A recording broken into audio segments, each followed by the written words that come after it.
So here we are again for our new podcast of opening up in a lockdown series about the arts and mental health, and generally talking to some fantastic artists who I respect and have inspired me over the years. And I'm really excited today to get Rhys Mwyn on, who is a musician, an activist, an archaeologist, and a general, I would say, enabler of other artists. So yeah, perhaps you could tell us a little bit about your life as an artist and what's inspired you along the way.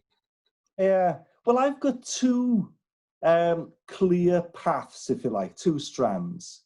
And one is the music background. So I was in a band called Yr Anhrefn from the early 80s up until the mid 90s. And that's what we did. We were in a Welsh language, punky protest band, and we managed to take that internationally. That was the really interesting thing. What we used to love was touring abroad. But my degree subject was archaeology in Cardiff University in 1980-83. So I've always had the two passions. And it's not a conflict, it's not a contradiction. The archaeology, people ask me, what's your favorite aspect of archaeology? And I always say the same thing, this place. Right. And by place, I mean Wales. So I'm interested in all archaeology. It's the material remains of man, what we've left behind in the landscape. But my real interest is the connection with Wales. And the link with music, I mean, it's not 100%, you never have strict rules, but my career has been involved with trying to push the boundaries, trying to destroy any sort of customs posts, if you like, culturally. But it's always been involved with moving Welsh culture forwards, working with bands from Wales. There's that strong connection. But then you get this other thing that's the internationalist in you. And I've worked in recent years with artists like Viv Albertine, who was in the Slits. No Welsh connection whatsoever. And I'm completely comfortable with that as well. So yes. I think the best way of explaining, certainly the music side, is you look outwards, not inwards. So when you're looking at Wales, whatever it is, we're interested in, it could be a village, it could be a church, it could be the history of a field, it could be a place name. But my philosophy on life is to look outwards. Beautiful introduction to that. I love that sort of, melding of archaeology and new music, really, which is obviously, where you came from. Could you, why did you pick up that bass? Did you write the lyrics as well in the band with your brother, or was it joint, or how did you, well, what fired you perhaps to start? It comes back to punk rock. Okay. And in my case, the Sex Pistols. And I would say it's interesting, because we grew up in the 70s as we become teenagers. The cultural reference points in Wales would be the protest songs of David Iwan, Mike Stevens, Heather Jones. They were all doing that sort of Woody Guthrie, Bob Dylan, Joni Mitchell thing in Welsh. And we all had those records. We were all very aware of it. But I think it must happen to a lot of people. As you go into your teens, so you're looking at maybe 15, 16. It's a bit different for boys, isn't it? Because we're behind on the development stages. Come 16, I was a very troubled, unhappy, uncertain, unconfident youth in mid-Wales. And not really knowing, it's a strange thing. I just didn't know what anything was, what I wanted to do. Yes, I had the interest in archaeology. I always felt a lost soul. Right. And I couldn't define it. I remember thinking in school that I was unhappy. And it was discussions of mental health and depression. We didn't have words for it, but I knew, Yeah. this is not what I want to, where I want to be. And when I heard the Sex Pistols, Yeah. it's like I've always described it, a light bulb goes on. All of a sudden I go, that makes sense. Right. And it was the lyrics to God Save the Queen and the sort of anger and the loudness of Steve Jones's guitar. Yeah. And there was just something there where I thought, that is the first time in my later teens or mid-teens where something has made sense. And all of a sudden I thought, right, I know that it's not me. I know that I'm not wrong. Yeah, that sense of There's connection. other people thinking exactly the same thing. That's interesting. And then what happened to me, cut a long story short, was I just felt I need to apply all this into a Welsh context. And there wasn't one in either language, Welsh or English. Yeah. There just wasn't. For me, Welsh and Wales really was like a cultural desert in the late 70s, where nothing, Right. I mean, I know I was wrong, Patrick, because you then of go course, yeah. But learn about Dylan Thomas, or you learn about John Cale. Of course you do. Yeah. That time at 16, I just thought, it's all irrelevant, apart from the Sex Pistols. But I'm living in mid-Wales. I want this.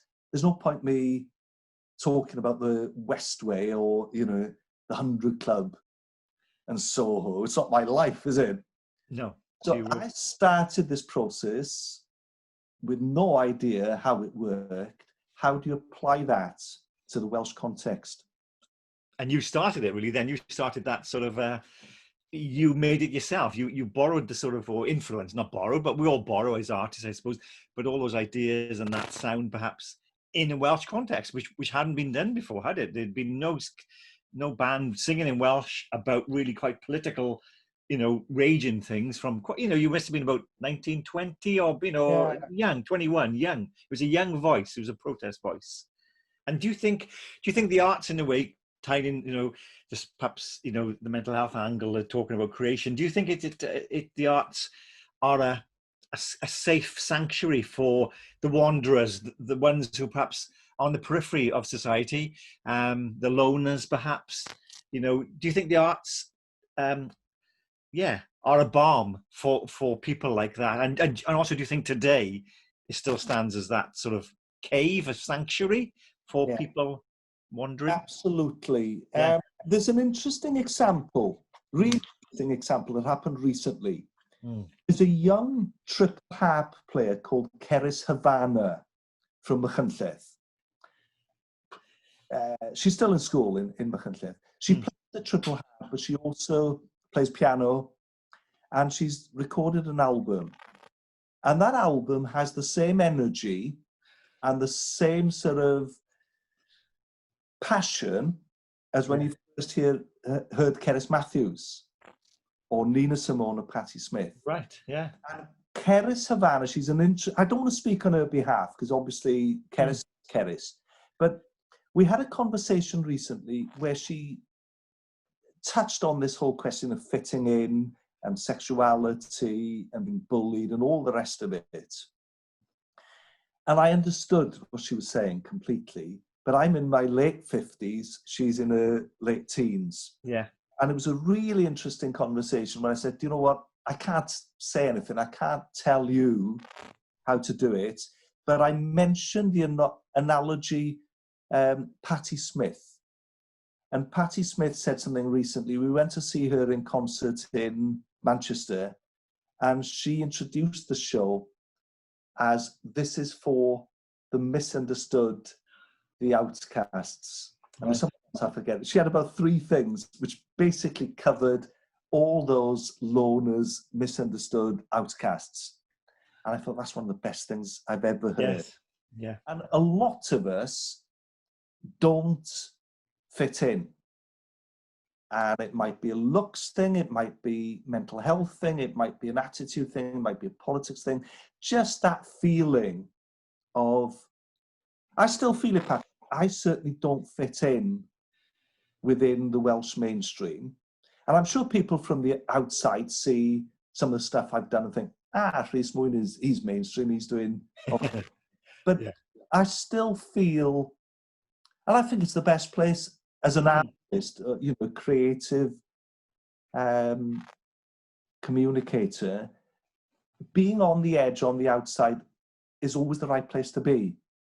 But it is a sanctuary. It's one that welcomes the misunderstood. It has to. It does. I agree. Yeah, a similar. From me, I suppose it was something like that cover. Seeing that it was a record shop in Blackwood called Martin Luther's. Not Martin Luther King, Martin Luther's, and you would go in and you couldn't afford that at the time. You would literally just stare at it and pick it up and look at it and maybe buy a single, which was and walk up the street with that bag which had Martin Luther, and you thought you were cool. But it gave you, I played 3 chords on the guitar then. I was terrible, but I was, writing the odd terrible poem and lyric. But it just gave you a bit of almost like armor against the world, against perhaps, and then a bit later, I discovered a poem by Tennessee Williams, who was not known for his poetry, called A Lament for Moths. And there was one line there which juxtaposed moths and mammoth figures, which to this day sustains me this sense of, I thought, well, yeah, I do feel a moth sometimes, but it's okay to be a moth. I know it sounds a bit like David Brent there, didn't it? But yeah. So I totally relate to that, and that's a lovely story about how there you are. You're seeing someone 14, 15,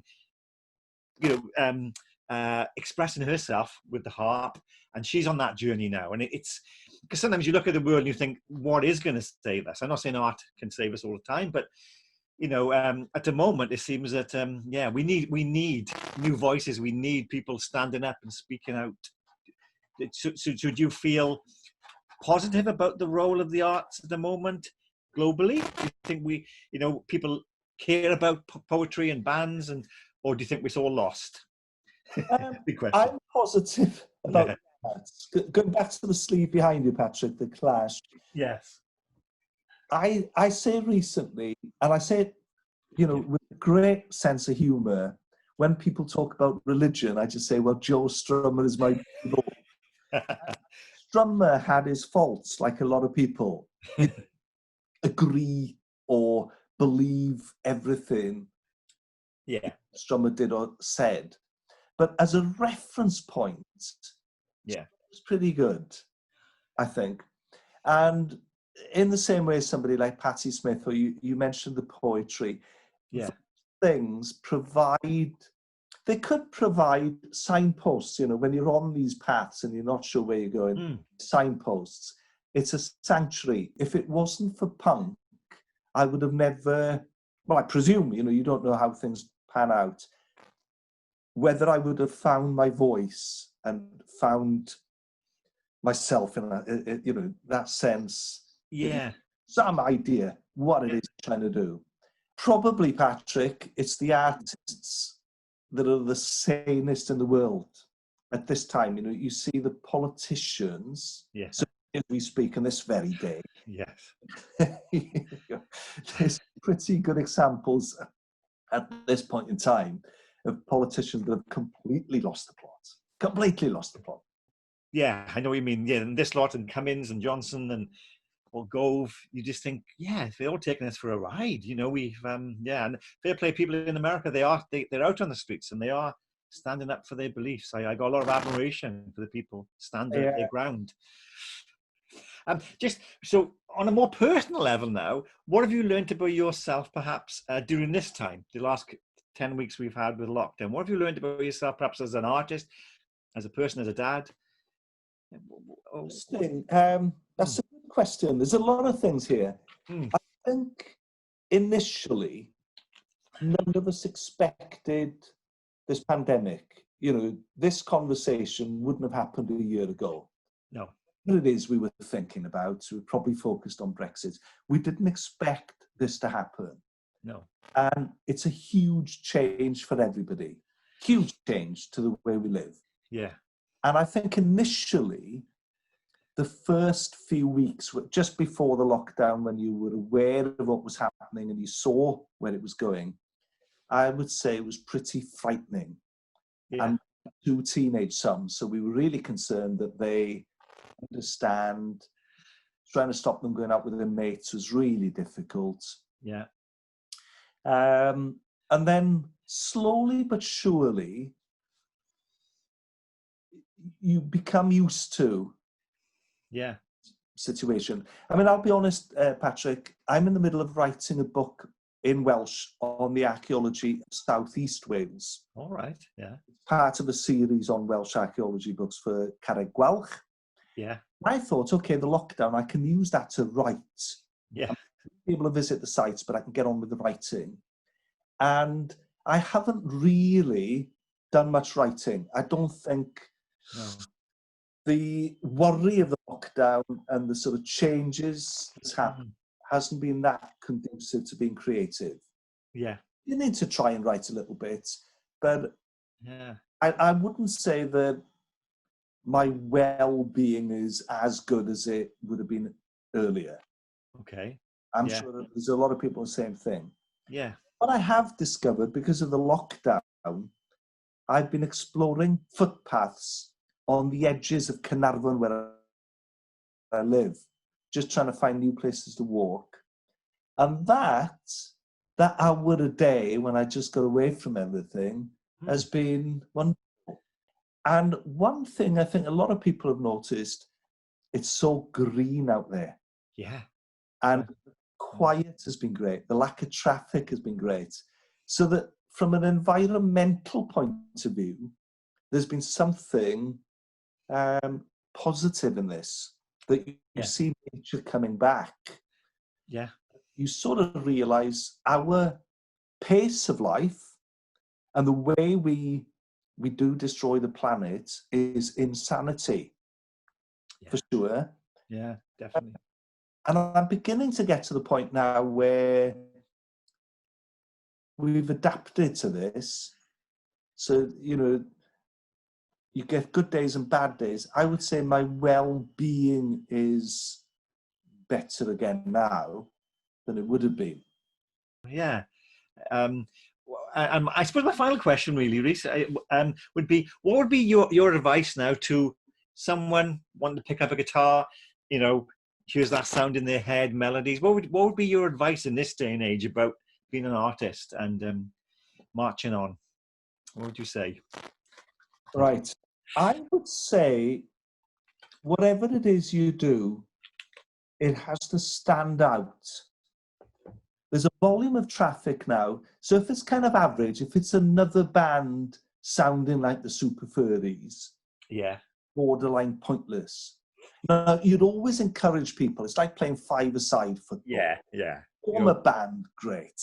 It's better that that you're in a band doing something than on a street corner shooting crack cocaine, something. Yeah. Of course, we all understand that. But culturally, coming back to things like Cerys Havana, the triple harpist, when I heard her, I knew immediately, within 3 seconds of hearing her, that you were listening to somebody that could, and certainly she has it, she could in time be on the same stage as Patti Smith, Nina Simone, and whoever. No problem. Yeah. Right. Yeah. And you see certain individuals, whether they're poets or writers or that they've got it. Yeah. So it's almost like, again, following that voice, following that true voice inside as well. It's not looking out and saying, I want to be like so-and-so, what's his name, James Arthur on Britain's Got Talent. It's almost following that lonely path, which impacts upon our mental health in a way, but it's authentic, isn't it? It's what lasts, perhaps. Yeah? It's what comes from within. Yes. Yeah. It's what comes from within. And it has to be honest and it has to be genuine. I remember once I went to a school, I did a poetry session, and 15, 16-year-olds, and I asked them what everyone wanted to do. What are their dreams? What do they really want? And one person I remember said that they want to be a celebrity. And that really frightened me. I said, but as what, And they didn't know. And that's quite a worrying sort of image of where we're going in the world as well. I want to be a celebrity, which ultimately will dissipate and really mess you up, perhaps. But that authentic voice, as we all know, the great artists, perhaps that we admire, take their own lives, have terrible. Van Gogh, for example, lived in poverty, sold 1 or 2 paintings. It's a lonely old road. I'm not saying, I don't know if his mental health was, but he followed that path, and do you know what I mean? So ultimately, yeah. I'd like to think it will sustain us. For me, all my mental health issues have been kept at bay, if you like, by being driven and being creative and just putting all my energies into the sort of revolution. Yes. That's how I get through it. I have to be busy and driven. And it comes from within. But it's also something really erratic that I don't understand, because you have good days and bad days. You have days where the creative juices just flow, and other days where you go, God, I'm rubbish today. And yet to understand it. And our problem is just being self-critical. I'm terrible about being self-critical. And analytical, you have to be. I'm rarely satisfied with what I do. So when I do things, I'm always thinking, I'm happy. It's a strange thing. Yeah. And you're just driven again to the next thing. But it doesn't stop. No. It doesn't stop. The other thing is, you can never fake it, you see. There's no way you get caught out. No. You can fake anything. No. So it has to be, again, from within. But that's very philosophical. I don't know if it was Aristotle who said he starts off with saying, I know nothing. And I think, yeah. Thank you very much, really, for being a beautiful guest on my little podcast, which... Absolute pleasure.